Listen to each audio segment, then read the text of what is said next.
स्वागत है वापस में नई वीडियो में। तो इस वीडियो में आपको बता दें कक्षा 12 पीसीएमबी का के पेपर के आईएमपी क्वेश्चन आपको बताए जाएंगे। पिछले एग्जाम में भी हमने आपको आईएमपी क्वेश्चन प्रोवाइड किए थे, उनमें से अधिकतर क्वेश्चन आपके आए थे, ठीक है। नहीं, ऑलमोस्ट सभी क्वेश्चन आए थे जो हमने बताए थे। बाकी कुछ ही ऐसे क्वेश्चन थे जो हमने हमारे बिना बताए आए थे, ठीक है। तो आइए आपको कुछ आईएमपी क्वेश्चन पीसीएमबी क्लास 12 के बता दिए जाएँ, ताकि आप 18 तारीख को एग्ज़ाम में देख के आ सकते हो। जिन बच्चों ने अभी तक पढ़ाई नहीं की है वो भी इन क्वेश्चनों को कर लेना, ताकि आप अपना पेपर अच्छे से दे के आ सकते हो, ठीक है। आइए तो क्वेश्चन आंसर को स्टार्ट करते हैं। पेपर का कोई पता नहीं आता है, नहीं आता कभी। अभी 10वीं के संस्कृत का आ गया था और नहीं आया था किसी सब्जेक्ट का।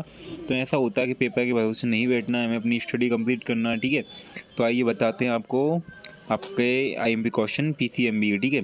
संपूर्ण क्वेश्चन आंसर बताऊंगा मैं आपको। जितने भी चैप्टर मेरे पास थे सभी के आईएमपी क्वेश्चन है मेरे पास, ठीक है। आइए देखते हैं। तो यहाँ पे आप देख पाओ जैव रसायन सबसे इंपॉर्टेंट क्वेश्चन हो जाएगा आपका, पहले ही चैप्टर का दिया गया है, ठीक है।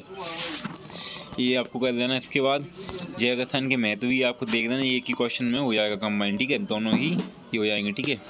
कभी ना एग्जाम में आपसे सैकेराइड पूछे जा सकते हैं। सैकेराइड का होता है शर्करा होता है, कार्बोहाइड्रेट होता है, उसी को सैकेराइड कहा जाता है, ठीक है।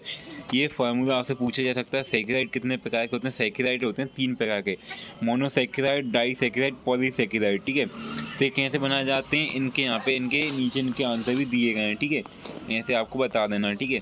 तो इनके आंसर आपको ऑप्शन भी बता देना, ऑप्शन ये, ठीक है। तो ये आपको हो जाएगा एक क्वेश्चन इंपॉर्टेंट। तो डिटेल में पूछे, डिटेल में कार्बोहाइड्रेट किसे कहते हैं, तो ये डिटेल में आपको दे दिया जाएगा, ठीक है। क्वेश्चन पूरा इसे आप कर सकते हैं। मोनोसैकेराइड ये दिया गया है, ठीक है। इसका सॉल्यूशन मोनोसैकेराइड के बाद डाइसैकेराइड आता है अपना, और उसके बाद पॉलीसैकेराइड आता है, ठीक है। ये दोनों इनको आपको डिटेल भी पूछ सकते हैं, ऐसे भी पूछ सकते हैं। इसके बाद कार्बोहाइड्रेट के गुण, ये क्वेश्चन आ सकता है, बहुत ही ज़्यादा मोस्ट आईएमपी क्वेश्चन है। आपको इस पर लगा देना आईएमपी क्वेश्चन, ठीक है। आईएमपी क्वेश्चन है ये आएगा आपका, इसको आपको कर लेना, ठीक है। ग्लूकोज किसे कहते हैं, आईएमपी क्वेश्चन, ठीक है। इसके बाद ग्लूकोज के उपयोग, एक ही क्वेश्चन में जाएंगे सब। स्टार्च किसे कहते हैं, वो पढ़ लेना, यहाँ पे आंसर के साथ में लेके आया हूँ, इसीलिए कहीं पे नहीं भागना पड़ेगा आपको। 2 दिन बचे हैं आपके, 1-2 दिन एग्जाम में बचे हैं आपके, तो हो सकता है आप आंसर सही ही याद कर लीजिएगा, ठीक है। अब आंसर कहाँ से देखने जाओगे, इसी आंसर के साथ ही लेके आया हूँ मैं। तो इसके बाद अगला क्वेश्चन, प्रोटीन पूछा जा सकता है, प्रोटीन आईएमपी क्वेश्चन, ठीक है। प्रोटीन की संख्या आप इसे बना के देख लीजिएगा, 2-3 बार प्रोटीन की संख्या होती है, इसे ये पूछ लिया जाता है कई बार, ठीक है। प्रोटीन की संख्या बहुत इंपॉर्टेंट है, कैसे बनाए। पेप्टाइड बंद होता है ना, पेप्टाइड बंद वो बनता है किसमें, ग्लूकोज की संरचना प्रोटीन की संरचना पेप्टाइड बंद बनता है, ठीक है। ये आपका आईएमपी क्वेश्चन हो जाएगा।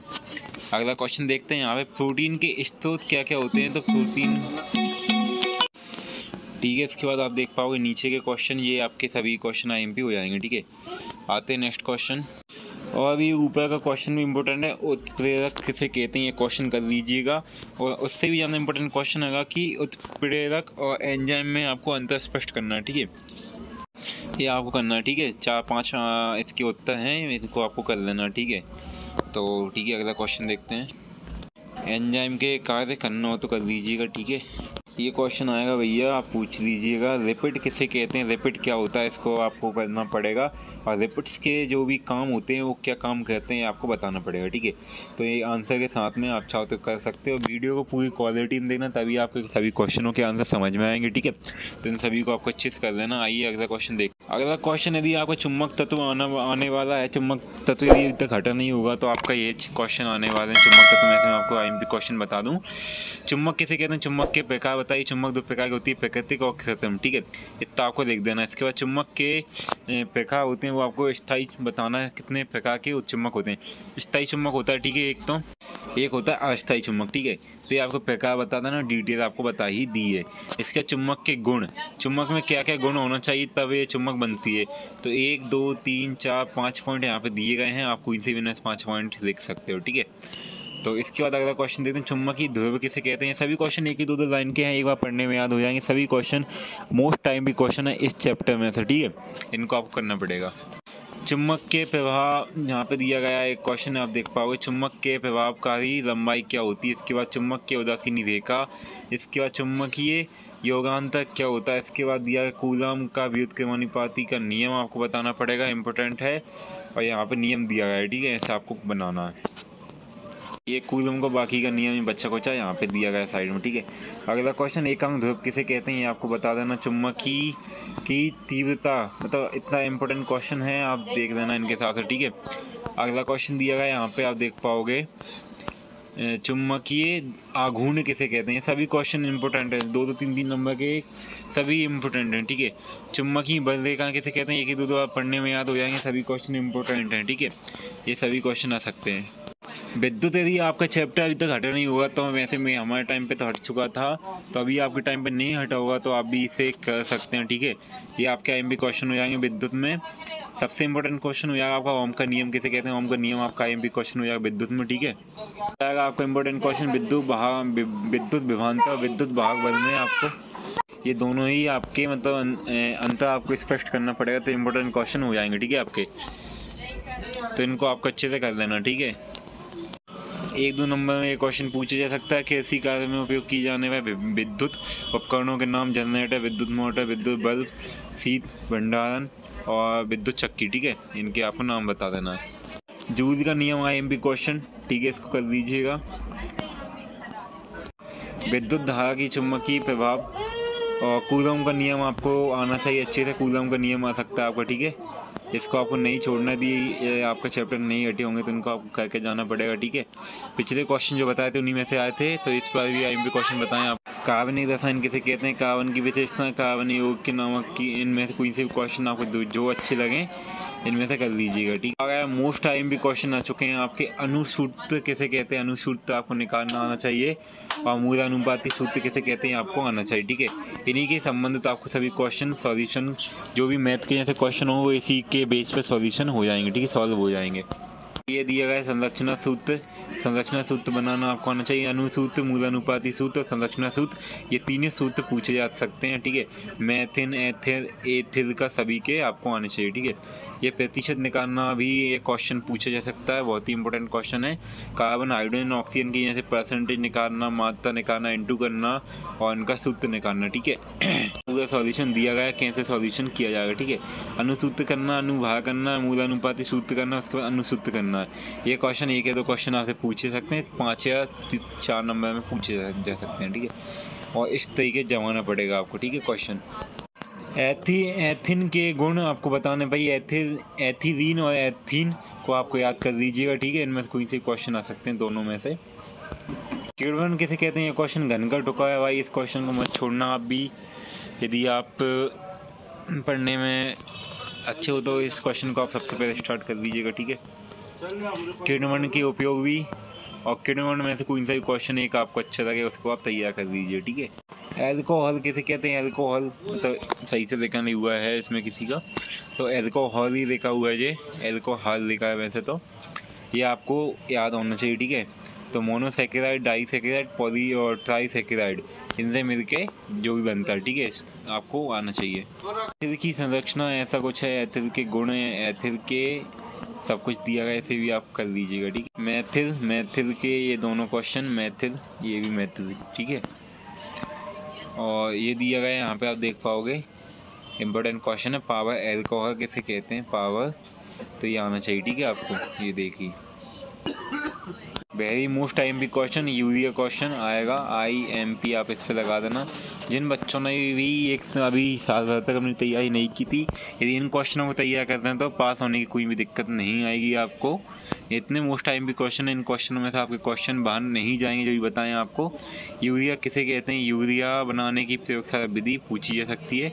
यूरिया में उपयोग आपको बताने पड़ेंगे कहाँ कहाँ पे उपयोग किया जा सकता है। यूरिया में बाई यूरेट परीक्षण किस प्रकार किया जाता है, ठीक है। यूरिया के जितने भी क्वेश्चन संबंधित होंगे सभी क्वेश्चन IMP क्वेश्चन होंगे। यूरिया के भौतिक गुण पूछे जा सकते हैं, यूरिया का मैदान में प्रभाव भी पूछा जा सकता है, ठीक है। इन क्वेश्चनों पे आपको विशेष ध्यान रखना पड़ेगा, ठीक। अगला क्वेश्चन आपका हो जाएगा पादप कार्य की क्या होता है, ये क्वेश्चन आपके इंपॉर्टेंट हो जाएंगे, इनको कर लीजिएगा। अगला क्वेश्चन आपका विसरण और परासन में अंतर आपको स्पष्ट करना। विसरण परासन दोनों ही आपके इंपॉर्टेंट क्वेश्चन है, इनको आपको दोनों को ही अंतर स्पष्ट करना पड़ेगा, ये आएंगे, ठीक है। अच्छे वो सजन आपको कर देना, ठीक है। मैं गिने चुने क्वेश्चन ही देखा है हर एक चैप्टर में से, तो आईएमपी क्वेश्चन मैंने पहले से ही छांट दिए। अब आप इसमें से कुछ भी मत छांटना, जो बताएं वो आप कर लीजिए। सुबह के एग्जाम आप मतलब जब भी आपका एग्जाम होगा बहुत ही अच्छा जाएगा, ठीक है। बात तो सजन के मैथ भी पूछे जा सकते हैं आपसे, ठीक है, तो ये भी आपको करना है। यहाँ दिया है बातपुर सजन और बाष्पीकरण में आपको अंतर स्पष्ट करने हैं, ठीक है। तो 1 2 3 4 ऑप्शन यहाँ पे दिए गए हैं, 4 ये दिए गए हैं, इनको आपको अच्छे से कर लेना। ये क्वेश्चन आएगा आपका। इसके बाद रसाकर्षण क्या होता है, ये बहुत इंपॉर्टेंट क्वेश्चन है। सभी क्वेश्चन इंपॉर्टेंट हैं जो आपको बता रहा हूँ मैं, इनको आपको सभी को करना पड़ेगा। जिन बच्चों ने अपनी साल भर तक पढ़ाई नहीं की, वो इनके आंसर के साथ में इनको याद कर देता ना, तो अपना पेपर इतना अच्छा दे के आने वाला है भाई, आप समझ नहीं सकते, इतना अच्छा एग्जाम जाएगा आपको, ठीक है। ये क्वेश्चन है जो क्वेश्चन आपको हमेशा ही आने वाले हैं, ठीक है, हमेशा से आते हैं, हमेशा ही आने वाले। क्वेश्चन देख लीजिए आप। बिंदु श्रवण बातपुर सजन में अंतर स्पष्ट कीजिए। श्वसन क्या है, इसके प्रकार बताइए, और बिंदु श्रवण किसे कहते हैं ये बताइए। ऑक्सी श्वसन और अनऑक्सी श्वसन में आपको अंतर स्पष्ट करने पड़ेंगे। तो ये दोनों ही क्वेश्चन दोनों ही अथवा हम पूछे मतलब उसमें पूछे जा सकते हैं, अंतर पूछे जा सकते हैं आपसे, ऑक्सी श्वसन और अनऑक्सी श्वसन, ठीक है। प्रकाश संश्लेषण तो आप जानते हैं कितना मोस्ट टाइम भी क्वेश्चन है। प्रकाश संश्लेषण हमें से पूछा जाएगा। 6CO2 6H2O plus 6CH2O6 plus 6O2 प्रकाश संश्लेषण बन जाता है, ठीक है। तो ऐसे आपको बनाना है। प्रकाश संश्लेषण और श्वसन में अंतर आपसे पूछा जाएगा, बहुत इंपॉर्टेंट क्वेश्चन है। क्लोरोफिल भी पूछा जा सकता है, प्रकाश संश्लेषण तो पूछा ही जाएगा, ठीक है। ये सभी क्वेश्चन आपको ये दिख रहे हैं ना स्क्रीन पे, सभी इंपॉर्टेंट हैं। यदि आपको इन सभी क्वेश्चनों के पेजेस चाहिए आपको, तो टेलीग्राम चैनल डिस्क्रिप्शन में लिंक दी गई है, वहाँ पे जाके आप ज्वाइन हो सकते हो। सभी पेजेस आप ले लेना, वहाँ से जाके आप पे और अपनी तैयारी कर लीजिए। यदि वीडियो में देखने में कोई दिक्कत आए तो टेलीग्राम चैनल पे अवेलेबल हो जाएंगे सभी क्वेश्चन। भाई ये क्वेश्चन पूछा जाएगा, इसको देख लेना आप एक बार, ठीक है। ये क्वेश्चन हमेशा पूछा जाएगा, इन क्वेश्चनों को देख लो। स्वपरागण परपरागण, इस क्वेश्चन को भी देख लो। स्वपरागण परपरागण अंतर हमेशा पूछा जाता है, ये देख लीजिए आप। प्रभाविता का नियम, इसके बाद टैक्स क्रॉस क्या होता है और बैक क्रॉस क्या होता है, ये पूछे जाएंगे। ये बैक क्रॉस होता है, ठीक है। टैक्स क्रॉस बता दिया। सही से समयुग्मजी और विषमयुग्मजी क्या होता है, ठीक है। आनुवंशिक महत्व, जीनोटाइप आपसे पूछा जा सकता है। जीनोटाइप वह लक्षण होते हैं जो बाहर दिखाई नहीं देते, जीनों उपस्थित होते हैं, वैसे जीनों का संगठन कहते हैं। इसे जीन टाइप कहा जाता है, जबकि जीवों की बाहर से कोई दिखाई देने वाले लक्षण जीनोफिनोटाइप कहलाते हैं, ठीक है। मेंडल का पृथक्करण का नियम आपसे हमेशा पूछा जाएगा। ये क्वेश्चन का आंसर सहित दिया गया है, ठीक है। इसको बहुत ही इंपॉर्टेंट क्वेश्चन मान के चलना आप मेंडल को। मेंडल ने एक नियम दिया था आनुवंशिकता का, वो भी आपसे पूछा जा सकता है। जिन क्वेश्चन इम्पोर्टेंट। और यहाँ पे दिया भारतीय वर्षा की कोई 5 विशेषताएं बताइए। और जल फला क्या होता है, पाला या वाला क्या होता है, और फसल को पाले से बचाने के लिए क्या उपाय है, ठीक है। मैं आपको बता दूँ मेरे पास क्वेश्चनों की कमी नहीं है, सबके सब आईएमपी क्वेश्चन बताने लग गए ना, तो इतने आईएमपी क्वेश्चन निकलेंगे कि आप कहेंगे सर सच्ची तो हम पढ़ देंगे कुछ ना कुछ, ठीक है। तो इतने मोस्ट टाइम भी क्वेश्चन है, इनमें से आपके क्वेश्चन कोई बाहर नहीं जाएंगे, आप इनको कर लीजिएगा अच्छे से, ठीक है। और आप अपनी स्टडी पे भी ध्यान दीजिएगा, ठीक है। साथ में कहता हूँ आप अपनी स्टडी जो करता है उस पर ध्यान दीजिएगा। आज की यही वीडियो बनाई थी मैंने, और भी कुछ होता तो आगे बता दूंगा आपको। पेपर आता है टेलीग्राम चैनल पर दे दूँगा, टेलीग्राम चैनल को ज्वाइन कर लीजिएगा, ठीक है। मिलते हैं नेक्स्ट वीडियो, जब तक के लिए जय हिंद जय श्री राम।